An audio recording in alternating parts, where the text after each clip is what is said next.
خير الله رب العالمين. ربنا تقبل منا إنك أنت السميع العليم.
سبحان الله يا خالق.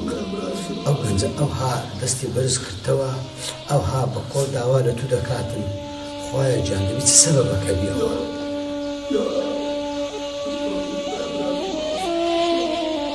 أنا يا خوالي بينم اسمك نبزانم تيا.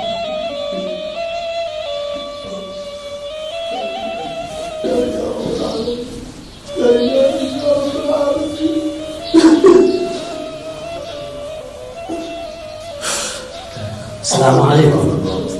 عليكم السلام ورحمة الله. كاكا أو من دمك خوف تأخير جلبته أتواهز كما تخشي الكوانمي كورة للكواني. الله يبارك أنا بيرد أعلم خشي الدماء وقت يجوا جماعات يجوا تبع الأدب جماعات قبل يجوا كم كذا. إيش زور باشر كذا خاخر بنسي بس تو ناوتسبو. سكر لا يسمع مصر. كاك سكر. إستا عظم لي بيكو بارنانش بيكو خوي. الله ما مصر برسيني يا أخوي أودانك وبركة دار إن شاء الله. إستا بيناوي. أو تمام. ناني نواني بيكو دخول لكنا من نبي. هستا. زتنا يا مصر. نعم خوي بنا هستا. يا الله. يا الله. فل.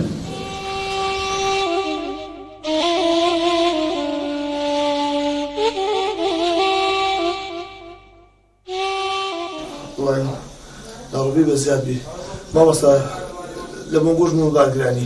رنا بارجراني تي أو ميوان خير وبركتها أنا شيء بركتي كتناوي بس كاك سكر أو الراسي بأمن برسياركم لتوهيا. دموي لبنقول كيوا سببي أو هاليك لنزا دعاء دابو سبب خيتيوا. والله ما وصل جنسوا بيتشاف بقول لزاني ما إنسان هم مش مان بيبنعنينا إنسان هوي بين يبنع عبارة بيش إنسان هتا دمجتنا هتا هوش لخوي بيتون لن يوجكان ولا غير يوجكان دعاء كاو لا غير خوي دواء كذا كاو دواء خوي كات مطار دواء على دواء آمنا بالله كاك أما راستا لخوي جورده بارينو دعاء كمان راستا خوي جورده كين بلام أو بارانا ويتو چست شيء دايا أو بارانا ويتو تشوك بارانا كان زياب بارانا ويتو دبي بيمبري سبب سيا. هاي ما مصاير راستي بيعمل طلبة كلية ما دخيلهم. لو كلية كلية دخيلهم كتشي ليا لقى أكتشي ما يقدي ما خوش ديوتن بس كدري بشيء شرعي يعني حتى أصل دست مدرسنا كتيا تناون ده وعد ما بيقدي دايكا لقى دي زواج بين. إيه باشا كل ما دام بتشو بعد أخوازي. كل ما وصل بقول عندهم أدي نسون إذا أخوازي. إيه. كتشوم أجزاني آن دور مدن خواد زاني ما مستعد مقصد ما دنا نبوه كتشوم ديتم آن دور مدن بما نقول ترى ما شيء جنادنا خرج فقير ددنا شيء عقف خوما مثل بدو قصان ما بركت. سركار أو ناني تازة بيكو خوارمان إن شاء الله خيري تيرايا. أجر نتوان مثلا ما ديج يارمتي بدم إن شاء الله بدو قصة خير يارمتي بدم. الله صلى الله عليه وسلم. باشا سركار أتو مالك سكي بيدا زاني؟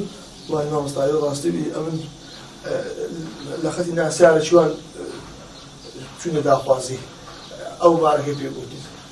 باشا أو ناس ياري وان تسيبينك راتينك. والله فقير إخوة قبولناك أيش قصوري نكد بەس ئەوەنجە قسەیان دووبارە دەکرد و یان بۆ ئەمە چیش نادێنەوەی دەدەن ئاقفی خۆمان بخێری پێوێ ئەتوو مادەم بنینگەوەیە مارێک سەکەی بە من پیشاندا ئەو کرد کە لە بۆ من لێگەڕێ ئینشاءالله باش دە باشە سەرکار فەرموو با بڕۆی یاڵە مامۆستا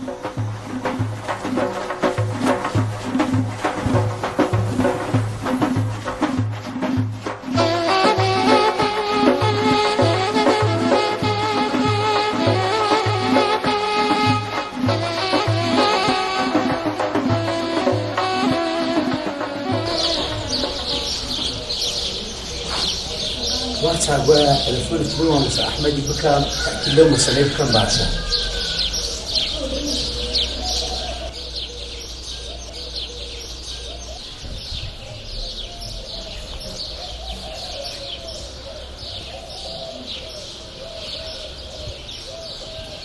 السلام عليكم ماموستا سپاسەکەمە تووکی مامۆستا خوارد باشی مامۆستا ئەحمەد ئەگەر کاتت هەیە ئەزم لێ دوو قسە لەگە بکەم دە زۆر باشە مامۆستا پرسیارێکم هەبوو تەڵەبەتتان هەیە بە ناوی سەرکاری بەڵێ بەڵێ قۆناغی چارە دەمەوێت پرسیارکەم بزانم کوڕەشی کووە لە ڕووی ڕۆشت و ئەخلاقەوە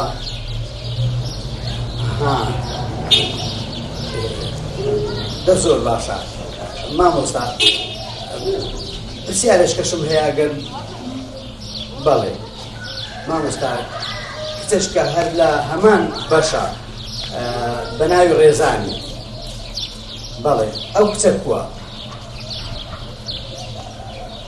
یعنی بێ عیبە کچەشی چاکە لە ڕووی ڕۆشتەوە لەخوای بزیاد سپاس دەکەم مامۆستا گومبورە مامۆستا کاتم لێگرتی مەمنونم مامۆستا زۆر سپاس بەخوا دەست بێن خوا دەگەن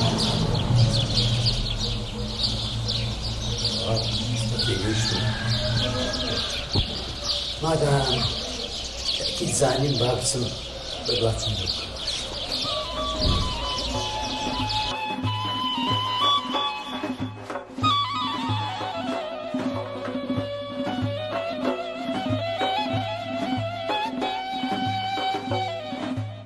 يا أخو بخير بسرتساو ما مستا بخير وما مستا قادم جلك بخير بي خدا عفت يا ربي كاكي وا يا ربي ما مستا هاتسن دو يكم زاري يكتر دبينين بس إن شاء الله أو يكتر بيننا ما ندبتا ما خير إن شاء الله ما مستا كاكي وا من لو برسياري شهاتبو أنقول خزماتي كبر بتمام خزماتي شيبون سبب سبب رجنك والله ما مستا أموجو عيلي قريب أشترا كاكي وا أمن أكو ما مستأجر عيني هاتي ما أظن هي بزارم بقرآن ما مستا تبيبرم أو أنا فقيرا أما إيش بنا مارش دولة من دين براستي عزمني خوش قوم بدم وأنا أو السبب أخيرا باشا كاكي وا أنقول لبدايتي وهذا دولة من بجناب اللباب بابيران توا لا والله أما إيش كاسبي ما كده إيش ما كده تاجيشتيني أو رجعي زۆر باشە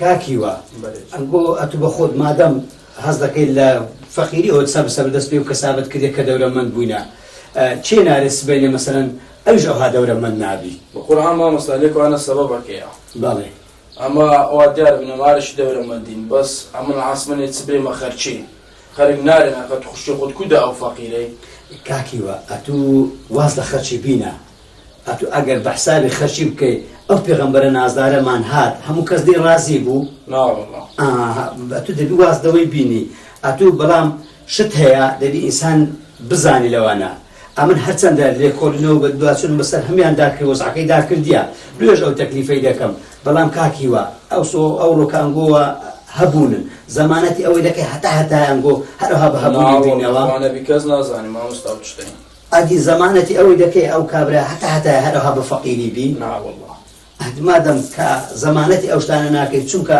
ئەوەی ئینسان ئەتو ئەو ڕوودەورەمەندی لەوانەیە سبەینێ بە مۆزعەکەت بەسەدابێ بەرەو فەقیری بڕۆی یان نەشینێک ئەو کابرایە لە فەقیریە بەرەو دەورەمەندی بچی یان نەشینە هەر لەسەر وەزعی خۆی بمێنێتەوە بەڵام گرنگ ئەوەیە کاکیوە ئەمە خوا پێغەمبەری لە خۆمان ڕازیکەین دوایە حەدیثێکی پێغەمبەریشمان هەیە صلی الله علیه وسلم دەرێ هەر کاتێک کەسێک هاتە داخوازی کچەکانتان ئەنگۆ دوو شتی لێ تەمەشا بکەن یەکەمیان دین دووەمیان ئەخلاق ئەگەر دینی هەبوو ئەو کابرایە بزانە قەت غەدر لە چیژەکەتان ناکە ئەگەر ئەخلاق و ڕەوشتی هەبوو ئەوە بزانە قەت چیژەکەتانوە ناکە تووشی خراپەکاری بیتن ئەو کابرایش ئینسانێکی چاکە و خراپ نییە ئاتوش با دڵ نەرم ببیتن و ئەو ئیشە خێرەی پێک بینی بەڕاستی قسەکانە زۆر جوان مامۆستا قسەکانە شەرعینە هەندێک تشتێ ئەنگۆ دەزانن ئەمە نازانین تشتەکەش مادەم وایە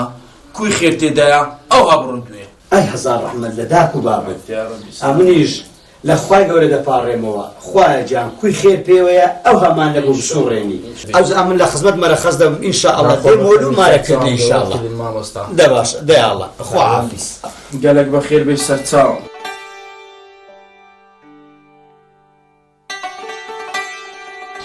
سەرکار دەزانین لە تەلەفۆن و لۆکردی گوتم بێ دوکانەتی ئیشم پێت بوو کورە مزجێنیم دێ مزجێنی سەرکار ڕازی بوون مارێکی هەند باش بوون قسەم لەگەریان کرد ماشەڵڵا قناعەتی دری هات و گوتی مامۆستا ئاتوو بە کەیفە خۆت کوی خێر پێوە هانێ بکە دەستم ماز مەکە دەزانی چ بوو هاتەوە پێشت و ئەها ئەو ڕۆژێ لە مزگەفتەی بووین وەچی ئەوها بە کۆن لە خوای گەورە دەپاڕایەوە و دەگریای ئەوە خوای گەورە ئەمن یەکسەر زانیم خوای گەورە وەڵامی تو دەداتەوە ئەوە بوو ئەمنی لە بۆ تو مسەخەر کرد کە بێم لەو ئیشەی تۆ هەربستم یا رب خوا خێر مامۆستا ئەو دەشتەش کەشت بێبرێم ئەوە سبێنێ جومعەیە سبەی پاشی نوێژە عەسرێ داک و بابت لەگە خۆت بینە ئەڕات ئینشاءڵڵا دەچین بەخۆشم لێت مارە دەکەم ئەوجا باقلاوە بیم سێ کەشت عایدی من قوربان مامۆستا لازم چاکێکی کوب دەبووە نە دەستی من ماز مەکە ئەمەی ئینسان دائیم سات محتاجی خوای گەورەینا هەر دەمە چش دەست لەبەر خوای گەورە پان بکەینەوە خوای گەورە قەت نائومێدمان ناکە